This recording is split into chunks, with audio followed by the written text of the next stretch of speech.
80s, your lyrics really shouldn't be that shocking to a lot of people. That, yeah. Right? It seems like it shouldn't be a real big deal, but I think a lot of people are shocked. Do you do that on purpose? Is there a shock factor? I like to shock people. I mean, I've always creates a reaction. That's whether right. it's positive or a negative reaction, it still creates a reaction. I like for people to be able to react to something I say, or I don't know, call me exhibitionist. I don't know, whatever.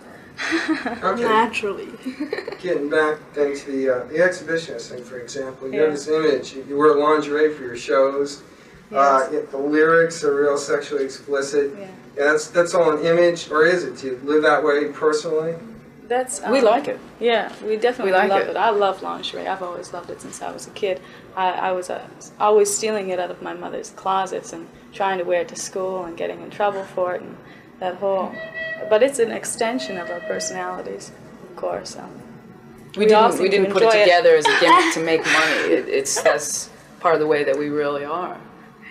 Now, I'm not just talking about the lingerie. I'm just talking about the whole sexual thing.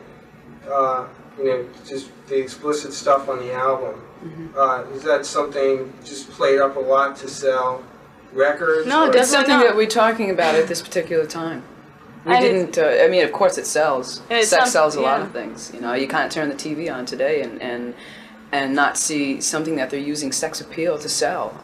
We didn't do it just, as I said, a gimmick or to make the money, just to sell, because it definitely will sell. It's not like it's a new thing. We are really definitely into some of the things we're saying at this time. We could be talking about something else next time around. Next album could be about this particular filming. Could be about anything. They ask us why we sell sex. No, it's really it's my personality to write that way. That's the kind of thing that I love to write about. At this point in my life, this is the kind of thing I'm experiencing. What I say in Nasty Girls, which is definitely a hit. Do you think I'm a nasty girl? I'm living in a fantasy. It's all part of a fantasy also. So, Why don't you just talk a little bit more about some of your other hit songs and the lyrics on it? If a girl answers, don't hang up, just talk about it. Just talk about it. Just talk about it. Right. Just tell me how you got the ideas for the songs and personal experience. That's a true story that happened to Vanity when she was previous to Vanity 6, and she was telling, we just happened to be sitting around one night after we'd gotten together, and she was telling me about this story. She'd called up a guy who had apparently been in touch with her earlier in the day. She tried to get back to him, and there was a girl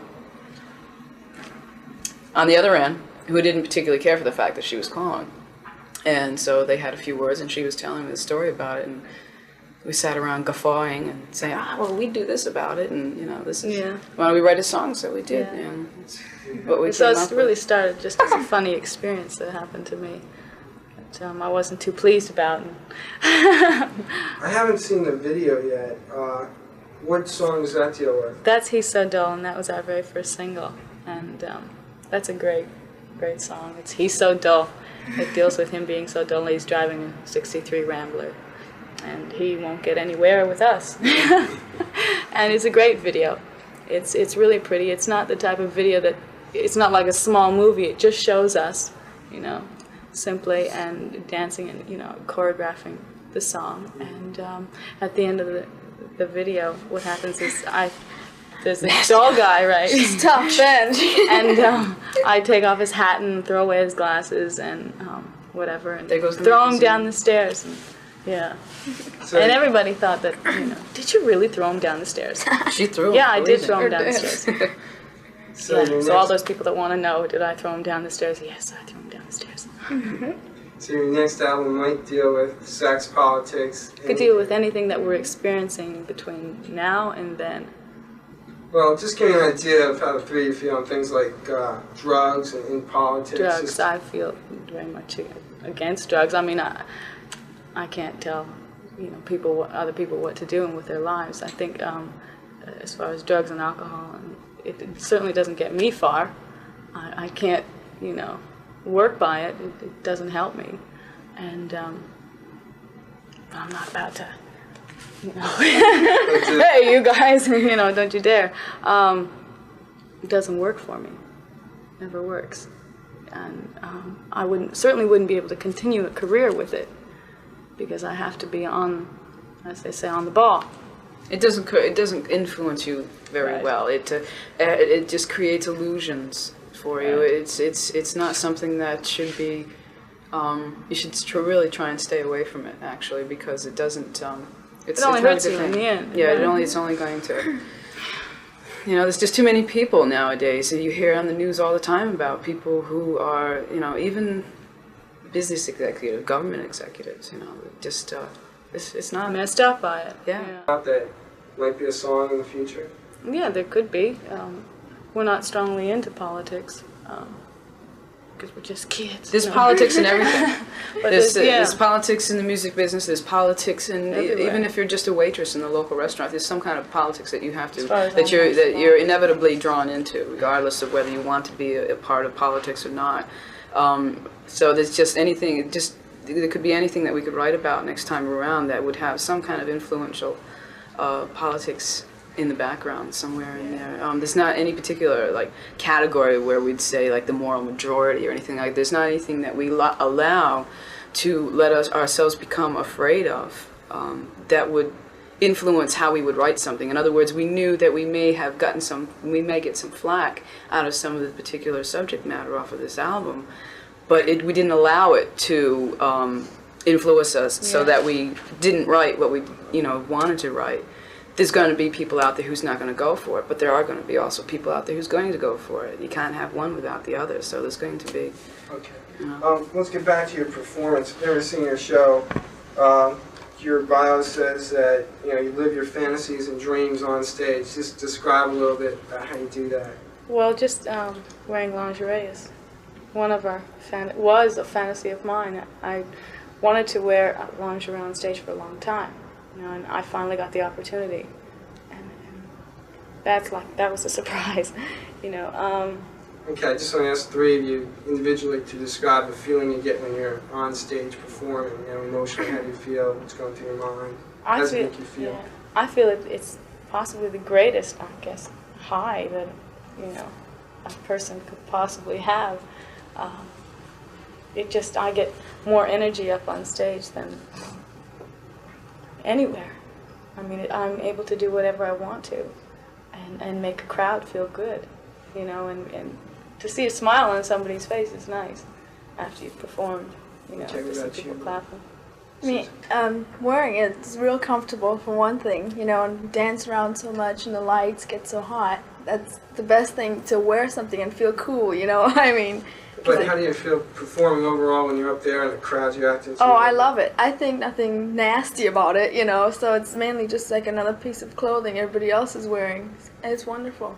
It's just No, not drop the lingerie, just how you feel when you're having a real good show and the audience is reacting real good. How does that make you feel? What's going through your mind? Oh, it makes me feel great. I mean, making people respond, it's wow. Just something like that. Okay, and Brittany, you talk a little bit more about how you live out fantasies and dreams on stage. It was a statement my parents had made to me quite some time ago, was that the stage is one of the only places in the world where you can really be anything and do anything that you really want to do and still sort of get away with it. I feel fantastic when I'm out on the stage and the crowd's having a good time and I'm having a good time. There's not anything else in the world that can compare to it. I just get this overall sense of contentment and satisfaction that I have also made other people happy. I couldn't really call it an ego thing. I think only because for myself personally that as long as I see the people enjoying it, that they're enjoying what I'm doing and what I'm offering them in the form of entertainment, that it makes me feel good, that I could make somebody else have a good time also. Okay. Does that answer your question? Yeah. Susan, why don't you just tell me, what do your parents or family think about you being out on the road at such a young age? Well, when I first started this, it was like, well, if it's something you really want to do, it's fine, because they let me do what I want and whatever makes me happy. And they think nothing bad about it. It's like, go ahead, and I'm free to do what I want to do. And it's really good. It's a good feeling, You can go out there and do it. The parents understand your ambition, which is, the same with all our parents. So when you sit down to write lyrics, do you get a lot of ideas from friends or just, Just living, just life in general, just my own life, I write a lot about it and the things I feel. The average middle-class person who sees this is going to say, she's only 16, how can she, have those kinds of ideas for songs? You'd be surprised. Well, you can't. How can anybody really say that? I mean, anybody. I'm sure most people. There couldn't be a person. I'm sure you have at the age of 13, 14 started going, what is this? And you want to be able to feel free enough to go to your parents and ask them, what sex is all about, because you're starting to learn what goes on between a man and a woman, or a male and a female, just the interactions. And you start asking questions. You start getting physiological urges. You don't know. You don't understand. You don't know why, and you want to find out. And society, unfortunately, has a lot of the times forced you into a position where, no, you're not supposed to know anything about this. You're supposed to wait until you get older, at a certain other age bracket, and so on and so forth. And then when you get to that age bracket, you're supposed to know everything and not have learned anything. But you still question your friends at school you talk to, because they're feeling the same way. And you get very frustrated because you want to find out what's going on. You want to find out why. It's a very natural thing, really. And Mommy, why did Joey kiss me? Yeah. Oh, boy.